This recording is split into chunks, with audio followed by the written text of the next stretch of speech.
the discoveries I made that I really wanted to bring to the forefront without hitting anybody over the head with it was, besides the idea that this is really about family reunification and finding each other and searching, and it is a comedy, there are a few things in the play that really jumped out at me.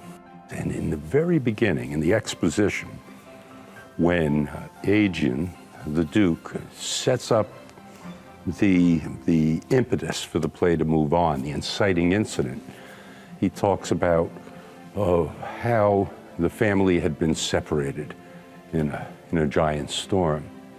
And during that period of time, his twins, and there were two sets of twins in this play, and that's why it's such a comedy of errors, he talks about how his boys were born, and in the next room to him, there was a poorer woman who had given birth at the same time.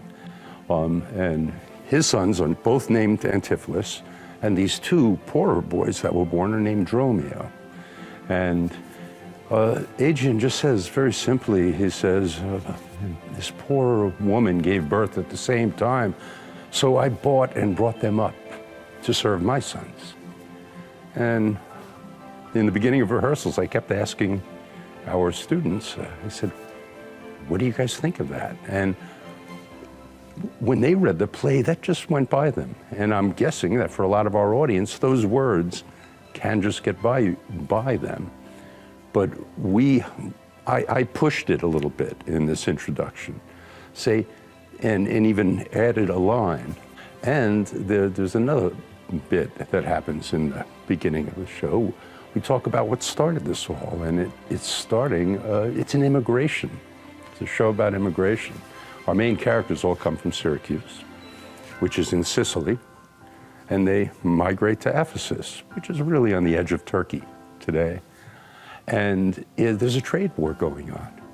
And anybody who comes from a merchant who comes from Syracuse to Ephesus will be put to death. And that incites the play, that incites the action of the play.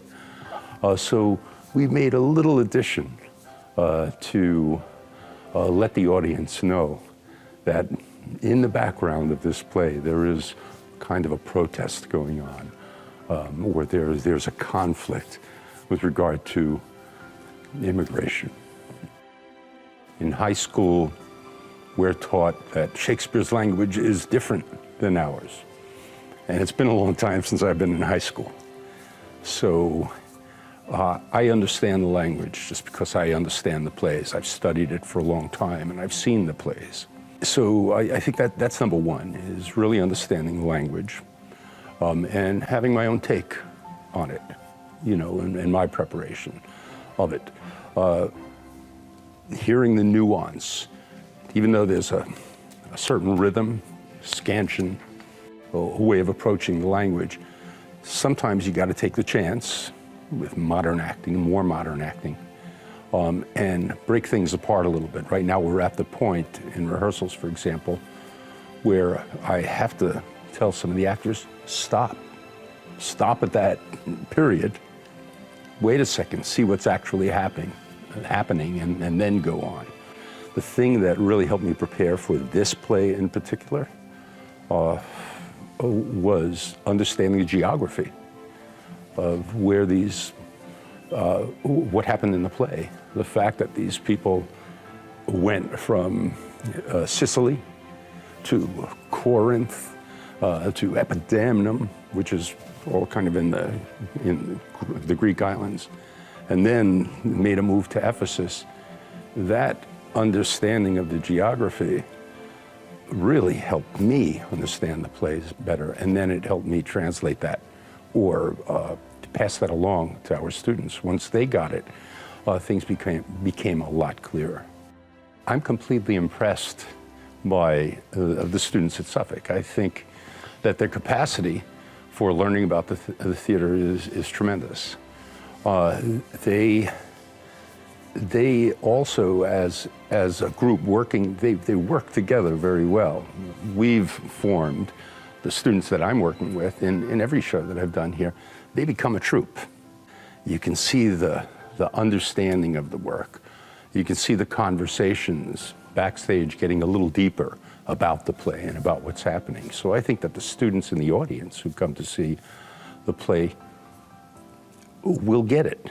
There's nothing in the world like when lights and sound and costumes and all that come into your rehearsals, which we've been working on in the bare stage for so long. So put lights on the theater, and that's where the magic begins. It really is.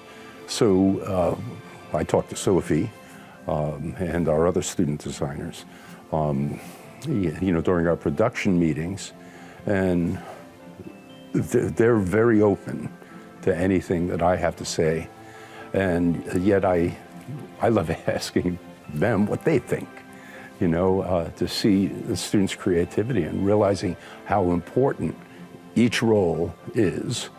I think that's part of my job.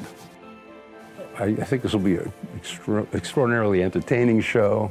It's going to be funny, and I hope everybody finds little poignant things that we've put into the show.